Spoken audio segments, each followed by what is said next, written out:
Qui est Alain Romestan?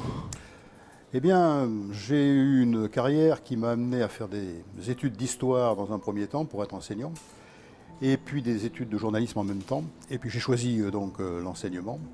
Pendant plusieurs années, j'ai enseigné l'histoire en lycée. Et par la suite, j'ai passé un concours pour être proviseur de lycée. Et donc j'ai fait toute ma carrière dans ce domaine-là jusqu'à ma retraite, où là j'ai repris des activités de journalisme, parce que c'était un peu une passion rentrée depuis un certain nombre d'années. Et également, ça m'a permis de terminer les études historiques que j'avais pu faire pendant un certain nombre d'années, qui ont donné 2 livres que j'ai publiés sur Robespierre dans un premier temps et puis sur Fidel Castro dans un deuxième temps. Et actuellement, je travaille uniquement sur des sites d'information pour Agoravox, pour Le Dissident, pour Scribium, pour Europe Créative, pour des articles sur les relations internationales essentiellement. Et puis aussi à la radio où je fais un certain nombre d'interviews pour essayer de montrer des gens, faire connaître des personnes qui sont soit peu connues ou qui sont mal connues dans la presse officielle. Voilà. Robespierre et Castro, 2 sortes de révolutions? Oui, c'est vrai. Et puis 2 personnages complètement, je dirais, emblématiques, soit détestés, soit portés au nu. Que ce soit Robespierre ou que ce soit Fidel Castro, c'est vrai que dans les librairies, on trouve des ouvrages soit à charge, soit à décharge. Et ce que j'ai essayé de faire, c'est avec le logiciel de l'historien, travailler sur les sources, travailler sur des sources quelquefois, même souvent contradictoires, pour essayer, si c'est possible, de faire une histoire qui soit proche de la réalité, le plus proche possible de la réalité. Est-ce que, pour faire un jeu de mots, est-ce que le fait que quand vous quittiez l'éducation nationale, vous intégrez le monde du journalisme, est-ce que le journaliste est un coupeur de tête? Alors, le journaliste peut être un coupeur de tête, mais ça peut être aussi quelqu'un qui est, comment dirais-je, dans l'objectivité. Est-ce qu'il fait en quelque sorte une espèce de révolution pour changer le monde? Alors, c'est vrai aussi que quand on parle de vérité, on parle naturellement d'informations que l'on donne à un certain nombre de personnes qui lisent les bouquins ou qui lisent les articles. Et c'est vrai que dans la démocratie, c'est bon d'avoir une information qui soit la plus proche de la réalité, la plus proche de la vérité. Donc d'un certain point de vue, le journaliste, c'est quelqu'un qui va déranger, puisque s'il fait bien son travail, avec en effet objectivité, avec honnêteté, automatiquement, il va contredire un certain nombre de discours officiels et de discours, je dirais, de discours ambiants. Robespierre et Castro ne sont plus là. Quelles sont les révolutions à être faites aujourd'hui? De nos jours, c'est vrai que l'écologie prend un rôle absolument essentiel dans l'ensemble des pays. Nous avons maintenant un certain nombre de jeunes qui s'impliquent très très largement et qui demandent aux politiques de quitter les vieilles querelles, de quitter les débats dont on a l'habitude, pour s'occuper véritablement des choses importantes, d'un certain point de vue, sauver l'humanité. Et faire que les enfants qui vont naître, ou les enfants qui sont nés, puissent vivre dans une société et dans un monde qui soit, disons, équilibré, et non pas un monde de plus en plus pollué, de plus en plus en difficulté. Vous nous venez de Normandie, une région de France chargée d'histoire. C'est là que vous avez rencontré Yann Mingard? Pas du tout. La Normandie, cela fait 2 ans que je suis en Normandie. Avant, j'étais dans une région qui était proche de Paris, la Beauce, à Chartres exactement, ville de la belle cathédrale de Chartres, connue un petit peu dans le monde entier. Et j'ai connu Yann à partir de la sortie de mon bouquin sur Fidel Castro, parce que la maison d'édition, comme je venais à Maurice, car j'ai des attaches à Maurice, ma fille est mariée à un Mauricien, elle a une petite fille, et elle vit donc à Maurice. Comme j'avais donc des attaches mauriciennes, la maison d'édition a envoyé un certain nombre d'ouvrages dans différentes librairies. Et c'est Yann qui a répondu le premier pour me faire venir pour un débat que nous avons animé avec Finlay Salès à l'atelier littéraire. Puisque donc vous êtes à moitié mauricien, bienvenue chez nous. D'un certain point de vue. Et Deux familles. quel est votre regard justement sur l'île Maurice? L'île Maurice, depuis la France, c'est d'abord la coexistence entre plusieurs communautés, plusieurs religions, et une coexistence qui, malgré toutes les difficultés, je ne nie pas les difficultés qui peuvent exister au niveau social, politique, voire économique, mais c'est un pays dans lequel les communautés vivent ensemble et continuent à coexister, alors que dans bon nombre de pays, on est dans des affrontements, on est dans, disons, de l'adversité, de la haine, et c'est vrai que c'est quelque chose, je dirais, d'original. Et il serait bon d'ailleurs que l'île Maurice continue à vivre de cette manière-là, puisqu'on a la chance d'avoir des cultures extrêmement différentes, très diverses, et qui vivent côte à côte. On le voit par exemple à l'atelier littéraire où on a au niveau littérature, au niveau art, poésie, etc., des gens qui sont extrêmement différents les uns des autres. Et c'est un enrichissement formidable. Voilà mon point de vue depuis la France, tout en sachant que je ne suis pas, comme on pourrait dire, totalement inclus, intégré dans la société mauricienne, puisque bon, je ne la connais pas véritablement à 100%. C'était le regard du français sur notre île, mais le regard du journaliste.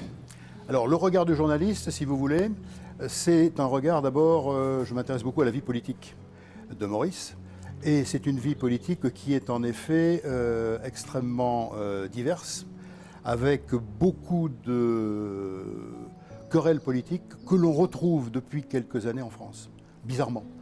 Il y a quelques années, en France, on avait en effet deux partis politiques qui alternaient, le Parti socialiste d'un côté, ceux qu'on appelle maintenant les Républicains de l'autre.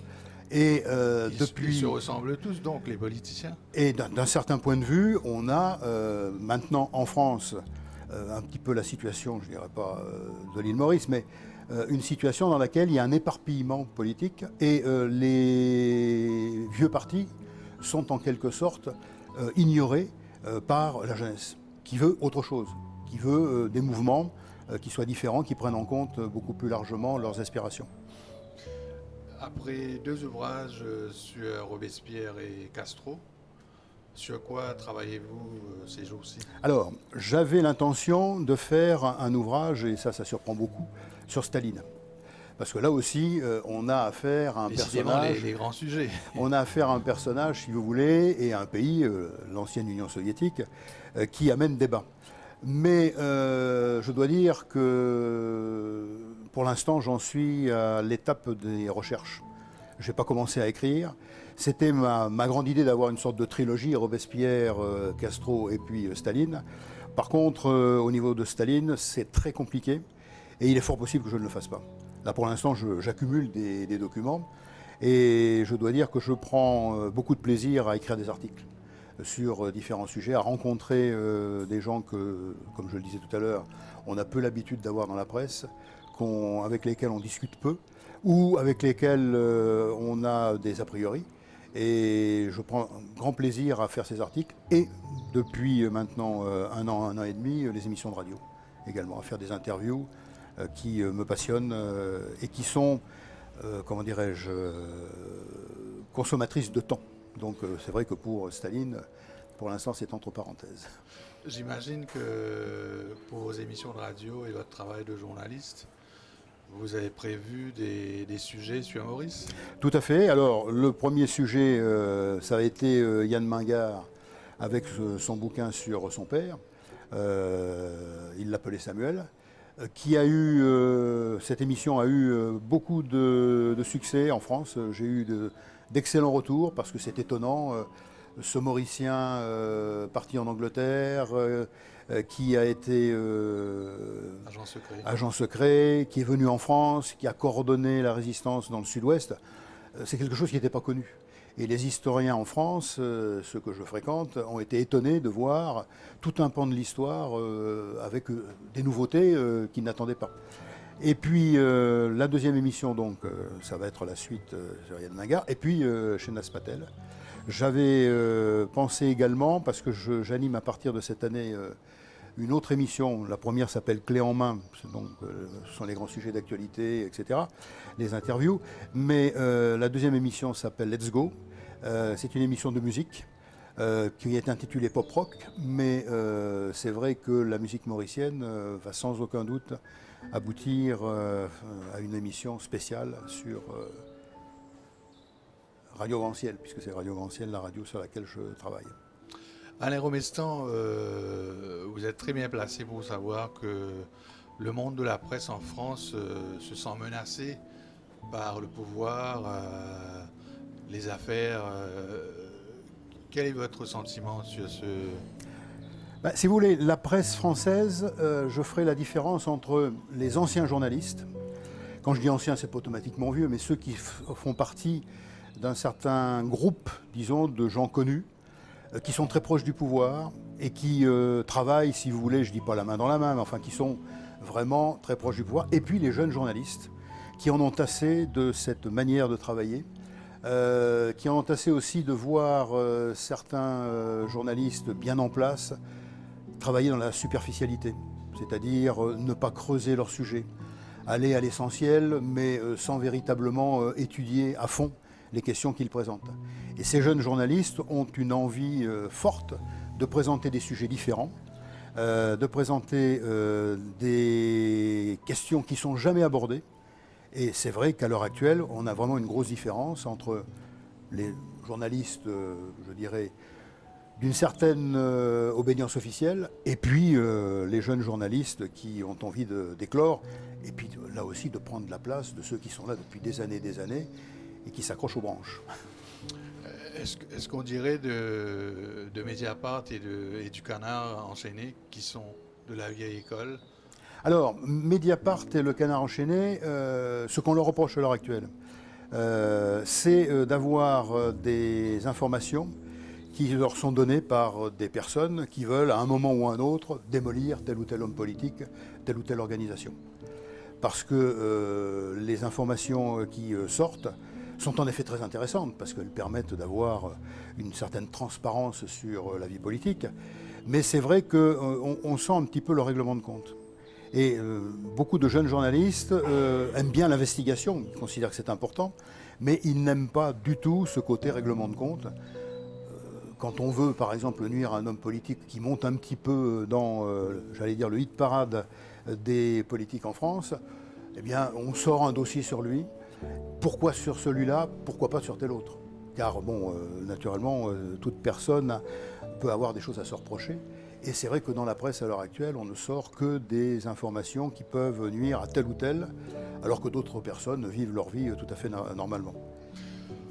Alain Romestan, entre l'éducation et le journalisme, s'il y avait un nouveau choix à faire, ça serait vous auriez le journalisme. toujours choisi Ça serait le journalisme. Parce que j'ai beaucoup aimé mon travail de prof, j'ai beaucoup aimé mon travail de proviseur, mais c'est vrai que l'ouverture, ça fait maintenant 11 ans que je fais ce travail de journaliste, cette ouverture sur le monde, sur les gens, on rencontre des gens absolument formidables. Quand on rencontre Zoé Valdès, par exemple, quand on rencontre Florence Forsyth ou Shehnaz Patel, c'est vraiment enrichissant. Et de ce point de vue-là, je ne regrette pas d'avoir été enseignant, mais je pense que je me lancerai maintenant, si j'étais plus jeune, uniquement dans la carrière de journalisme. Alain Romestan, je vous remercie. Eh bien, je vous remercie également de m'avoir reçu dans votre émission Portrait. Je me suis permis de regarder, car grâce à Internet, nous avons pas mal de rediffusion possible, un certain nombre de vos émissions, et j'avoue que maintenant que je vous ai rencontré, je ne vais pas rater les prochaines émissions Portrait, en dehors de la mienne naturellement. Merci Alain Romestan.